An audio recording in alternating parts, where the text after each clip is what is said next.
Alih-alih membantu, justru Syekh Mahdi Rojai malah mengakui bahwa tidak ada kitab nasab sebelum abad 9 yang mencatat Ubaid sebagai anak Ahmad bin Isa.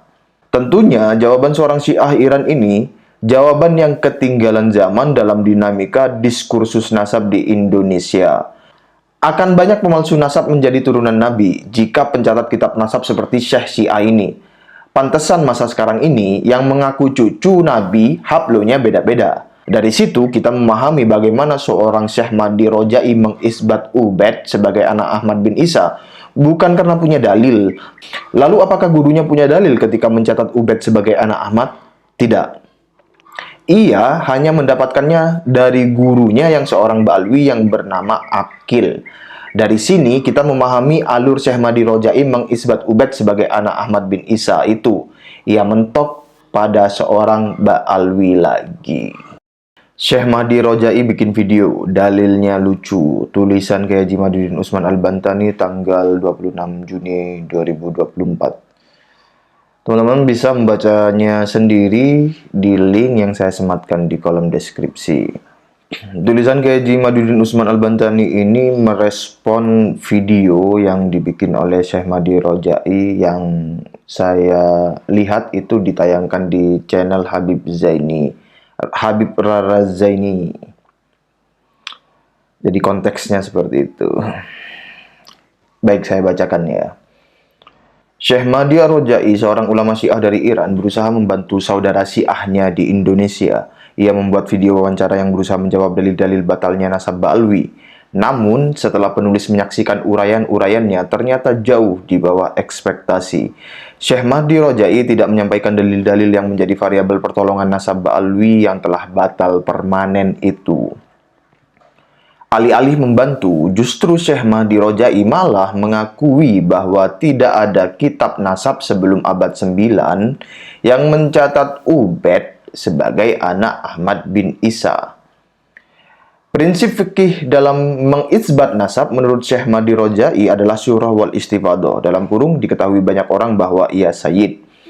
Tentunya jawaban seorang Syiah Iran ini jawaban yang ketinggalan zaman dalam dinamika diskursus nasab di Indonesia.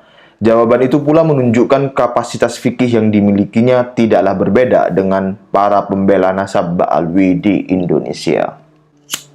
Para ulama mazhab Syafi'i memang mengakomodir syuhrah sebagai salah satu instrumen kesaksian atau pengisbatan nasab. Tetapi ia disyaratkan tidak adanya dalil yang menganulir kesyuhrahan itu. Jika ada dalil yang menganulir, maka kesyuhrahan itu batal. Jika seseorang di hari ini syuhrah sebagai sayyid karena ia putra dari ayah yang sayyid, maka kesayyidannya gugur ketika ia terbukti bukan anak dari ayah yang sayyid itu.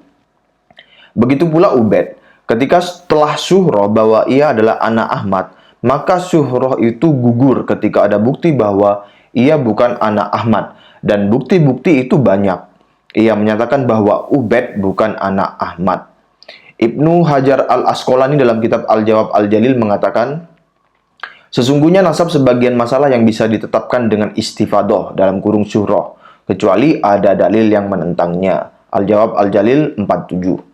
Narasi lain yang diungkapkan oleh Syekh Mahdi Rojai, sang ulama Syiah ini adalah, jangan bayangkan kondisi saat ini dengan kondisi di masa Ubaid. Hari ini, anak yang lahir dari suatu belahan bumi akan bisa diketahui dengan alat komunikasi oleh ia yang ada di belahan bumi lainnya. Zaman Ubaid itu beda. Belum ada alat komunikasi seperti sekarang ini. Narasi ini aneh. Seperti tidak mengerti bahwa anak Ahmad bin Isa lainnya telah ditulis. Ayahnya kan Ahmad. Ia ditulis dalam kitab Asy-Syajarah Al-Mubarakah abad ke-6 mempunyai anak 3, Muhammad, Ali, dan Husain. Apa alasannya anak yang lain ditulis lalu Ubaid tidak? Syekh Mahdi Rojai tidak akan bisa menjawab. Kenapa? Karena ia hanya terfokus dengan keterangan gurunya yang mendapat berita dari Akil Ba'alwi bahwa Ubaid anak Ahmad. Kalau penulis bisa menjawab pertanyaan, kenapa Ubaid tidak ditulis sebagai anak Ahmad? Jawabannya, karena memang Ubaid bukan anak Ahmad. Kalau bukan anak Ahmad, lalu Ubaid anak siapa? Ubaid anak Isa. Dari mana penulis mengetahui? Dari kitab Tuhfatuz Zaman karya Husain Al-Ahdal, wafat 855 Hijriah. Lihat kitab tersebut juz 2 halaman 238. Itu kan menerangkan silsilah Bani Adal. Betul, tetapi leluhur Ba'alwi itu bersepupu dengan leluhur Bani Ahdal. Dari mana dalilnya? Dari kitab Tuhfatuz Zaman juga. Lihat di juz 2 halaman 238. Di sana dikatakan bahwa leluhur Ba'alwi dan Bani Ahdal itu bersepupu. Kalau bersepupu berarti satu kakek. Kenapa sekarang kakeknya berbeda? Tanyakan kepada rumput yang bergoyang, kenapa semua ini bisa terjadi? Dalam wawancara di video itu pula, Syekh Mahdi Rojai memperlihatkan bahwa dirinya hanya seorang pentahkik yang jujur dan pengutip yang baik, tetapi bukan seorang penganalisa yang handal. Menurutnya, dalam kitab nasab yang ditulisnya, ketika seseorang ditulis dalam suatu kitab abad 5 mempunyai anak 2, lalu dalam kitab lain di abad 9 anaknya 4, maka ia akan menulis yang terbanyak. Ini menunjukkan bahwa pengisbatannya kepada Ba'alwi juga demikian. Jika di dalam kitab abad 14 Ubed telah ditulis sebagai anak Ahmad, walau di kitab nasab abad 9 sampai 4 tidak dicatat sama sekali, maka ia akan tetap mencatatnya. Ini berabe, ngacak. Akan banyak pemalsu nasab menjadi turunan Nabi jika pencatat kitab nasab seperti Syekh Syiah ini. Pantesan masa sekarang ini yang mengaku cucu Nabi, haplonya beda-beda. Ternyata pelakunya adalah ahli nasab semacam Syekh Mahdi Rojai ini. Harusnya jika ada perbedaan jumlah anak dalam kitab-kitab nasab yang lebih mudah, diteliti seteliti-telitinya. Jangan-jangan ia penyusup dalam silsilah Nabi. Harus ditelusuri dalam semua kitab apakah munculnya nama baru ini hanya karena tidak tercatat di masa lalu, atau memang benar-benar penyusup yang ingin nyantol sebagai keturunan Nabi. Dan sudah terbukti di abad 9 bahwa pencantolan Ubed sebagai anak Ahmad bin Isa ini terverifikasi kitab-kitab nasab dan sejarah.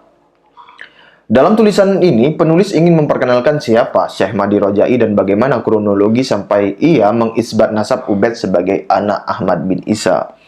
Ia adalah salah satu ulama yang menulis nama Ubaidillah sebagai anak Ahmad bin Isa. Dalam kitabnya Al-Mu'kibun, ia menulis bahwa anak Ahmad bin Isa berjumlah 4 orang, Muhammad, Ali, Husain, dan Ubaidillah.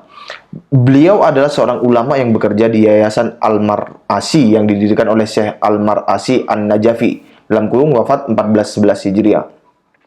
Penulis meneliti dari mana ia mencantumkan nama Ubaidillah sebagai anak Ahmad bin Isa, karena dalam kitabnya Al-Muqibun, ia tidak menjelaskan dari mana pengambilannya. Setelah penulis teliti, maka penulis mendapatkan titik terang bahwa Syekh Mahdi Ar-Rojai mendapatkan nama Ubaidillah ini dari catatan Syekh Al-Mar'asi sendiri, yaitu gurunya dan sekaligus pendiri yayasan di mana ia bekerja. Catatan itu terdapat dalam footnote kitab Tahzibu Hadaikil Albab karya Al-Amili dalam kurung wafat 1138 Hijriah yang ditahqiq oleh Syekh Mahdi Ar-Rojai. Dalam kitab itu, nama Ahmad disebut tidak mempunyai anak bernama Ubaidillah. Namun pentahqiq Syekh Mahdi Ar-Rojai membuat footnote bahwa gurunya Syekh Al-Mar'asi mencatat bahwa Ahmad mempunyai anak bernama Ubaidillah. Lalu siapakah Syekh Al-Mar'asi? Syekh Al-Mar'asi nama lengkapnya adalah Syekh Sihabuddin Al-Mar'asi An-Najafi. Ia adalah murid seorang Habib keturunan Ba'alawi yang bernama Habib Muhammad Aqil Al-Alawi Al-Hadrami dalam kurung wafat 1350 Hijriah. Pengarang kitab Al-Adbul Jamil dalam kurung lihat kitab Tahzib halaman 278. Dari situ kita memahami bagaimana seorang Syekh Mahdi Rojai mengisbat Ubed sebagai anak Ahmad bin Isa bukan karena punya dalil, tetapi hanya mengutip gurunya yang sekaligus pemilik yayasan di mana ia bekerja. Lalu apakah gurunya punya dalil ketika mencatat Ubed sebagai anak Ahmad? Tidak. Ia hanya mendapatkannya dari gurunya yang seorang Ba'alwi yang bernama Aqil. Dari sini kita memahami alur Syekh Mahdi Rojai mengisbat Ubed sebagai anak Ahmad bin Isa itu. Ia mentok pada seorang Ba'alwi lagi.